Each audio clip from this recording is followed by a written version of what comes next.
เปลี่ยนพอออมจนได้ละให้เนาะเซ็ตขี้ชิ้นเดียวละให้ตลอดเลยธรรมดาละน้องคุณเล็กน้อยเนาะ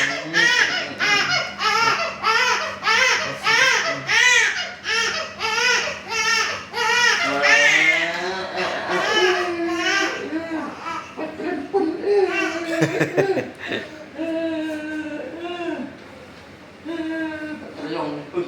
จุดหนักจะเลย ยึดเตะก็ก้อนดำนี่ซึ้งเลย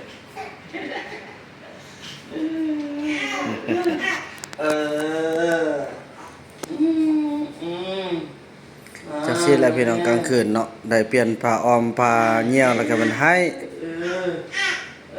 แล้วก็เปลี่ยนกันโอ้มพี่น้องเอ้ย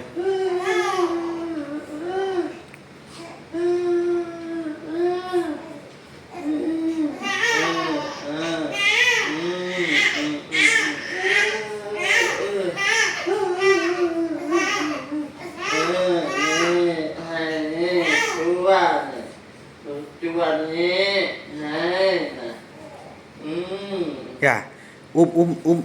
คว่ำบ่ได้เฮ็ดซะนั้นมันบ่ลองดูไอ้แบบนั้นบ่ดีก็มันจะเฮ็ดเอวคดก่อ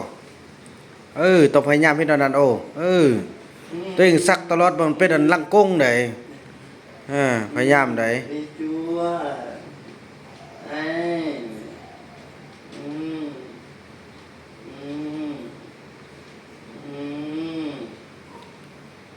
เอาขี้ออกให้นะ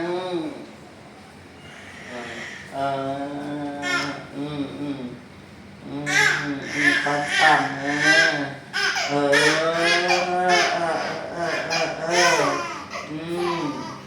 คือว่านี่อยากหลับบ่ลีอยากหลับเนี่ยอยากหลับเนี่ยนี่แหละบ่สิเป็นของลิ้นก็เรื่องแจ๊กันเนี่ยนะนี่เหรอ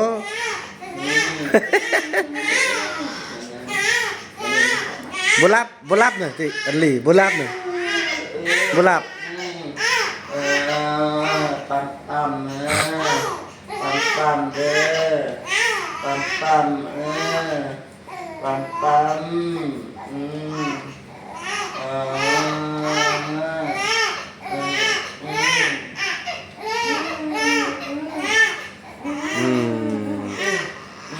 พยายามอย่าสูมตังนั้นยังว่าให้กระยามันได้บ่นึงมันเป็นลังกงมันน่ะมันแห้งอัน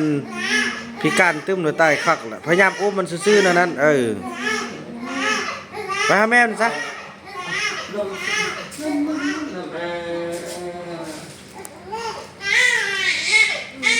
โอ้ยอึดหลับพี่น้องเอ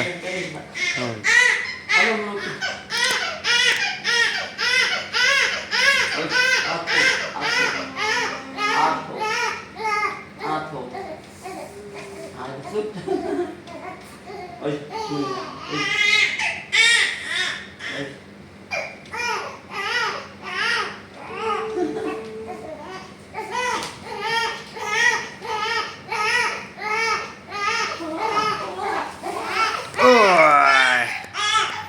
บ่ได้หลับบ่ได้นอนแล้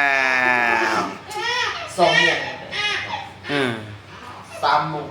3 โมงไปเป็นจังได๋พี่น้อยต้นเว้นสิว่านอนมื้อเว้นมันกลางคืนสิว่าบ่นอนมื้อเว้นมื้อคืนผู้ชายเอาเป็นการทำนอนมื้อเว้นมื้อคืน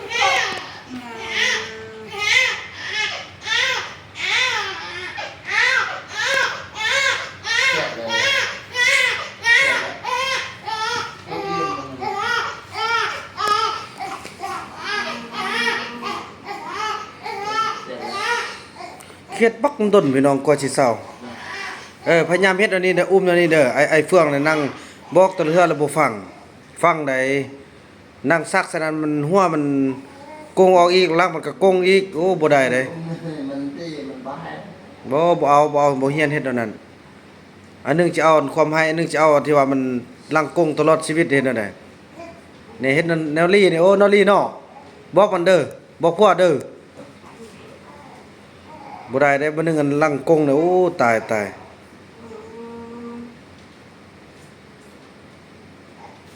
แหมเซาเดล่ะซักอูมได้พี่น้องไอ้เนาะ อย่าไปเฮ็ดตึมเด้อนั่นเด้อ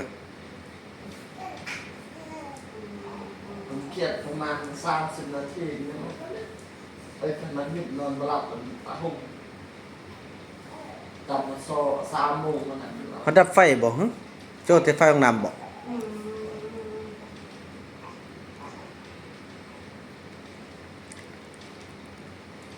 นี่เด้อเป็นภาพบรรยากาศในยามค่ำคืนพี่น้องเอ้ยนี่บอนหัวหน้าเผ่าป้าดเถอะคักขนาดพี่น้องเอ้ยกักนุ่มกักโอเคเลยแบบเฮาลือนั่นน่ะไปนอนบ้านเข้านอนดินนอนนั่นก็ยังอันนั้นบ่เจ็บพี่น้องบ่เจ็บหลังบ่เจ็บหยังเลยเฮาลืงหรอก คือทำเนี่ยตัดสอดทุกปลายตรงนี้ตรงผมเอาห่อนเนาะ โอ้อยู่เวียงนี่ฮ้อนเนาะ เวลาผมต่อครับ แค่แดนแต่อยู่ในห้องแอร์ขนาดไปอยู่ในห้องแอร์ก็ยังบ่ได้อันนั้นได้กลางคืนเนี่ยพอดีบ่ได้ฮ้อมๆเลยพี่น้องเอ้ยเพราะมันอากาศร้อนพี่น้องแต่ว่าพอดีเลยนะคันเว้าออกไปนอกนี่ โอ้ยเวลาห่อนขนาด จืนไข่ใส่อันสังกะสีคือสิสุกเลยแหละ ปั๊มซีเมนต์เหยียบว้าไม่ยอมกินหรอกเหยียบเนาะว้าบึ้งไป มันมือมันคืนอีกเด้อ๋อมื้อนี้คือมิจิลี ไม่มีข้าวผัด ว่ะ คือเด็ก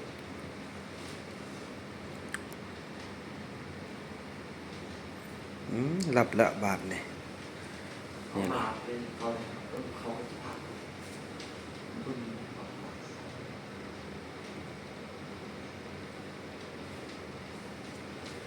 นี่จะค่ำบ่ได้เบิ่ง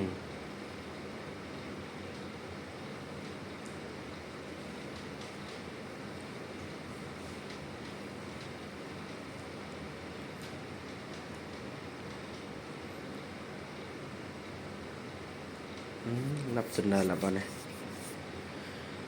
เธอ มันนอนมันหู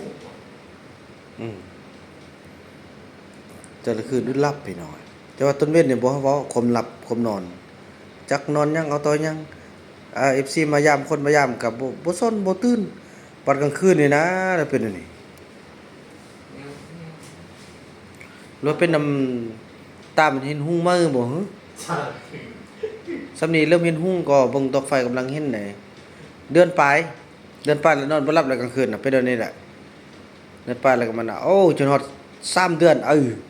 ปกติบ่ได้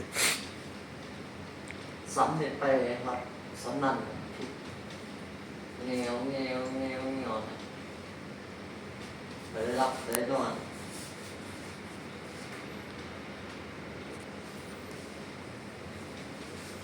น้ำนมเท่าปกติพอเราได้ต้มยาพื้นเมืองพอต้องเรื่องอันให้กินพี่น้องเอ้ย มันเนี่ยจัดจบ กินบ่พิษกรรมบ่พิษเดือนหยังเลย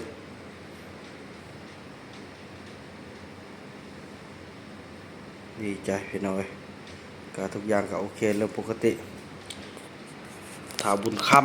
ำพระอาจารย์ใหญ่อยู่ทางเนี่ยก็พี่น้องบ่แม่นอเมริกาเด้อยู่ทางเนี่ยก็ไอ้แม่จันแดงเพิ่นว่าลืมละทางออสเตรเลียวะเนาะพระอาจารย์ใหญ่เฮาพี่น้องเอ้ยออสเตรเลียหรือแคนาดานี่แหละเดี๋ยวเข้าไปเบิ่งก่อนเพิ่นว่าเขาสิมาย้ำพวกเฮาเด้ถ้ามีโอกาสเพิ่นสิมาย้ำพวกเฮามาเบิ่งพาตรงเรื่องแล้วเพิ่นก็มาเบิ่งลูกชายเพิ่นที่เพิ่นตั้งชื่อได้พี่น้องเอ้ยเนาะท้าวบุญค่ำผู้ต่อไปมีแล้วชื่อที่ว่าจะอันตั้งให้เพิ่นว่าคันออกก่อนเพิ่นว่าอยากหลับแล้วถ้าเฮาก็ได้เห็นแล้วเด้อว่าเซาลีสองปลายสองปลาย เอ็ดหลับแต่ละคืน หลับไม่มี เซาลีบ่อยากหลับเนี่ยนายอยากหลับบ่เนาะน่ะ เอาไปได้หลับ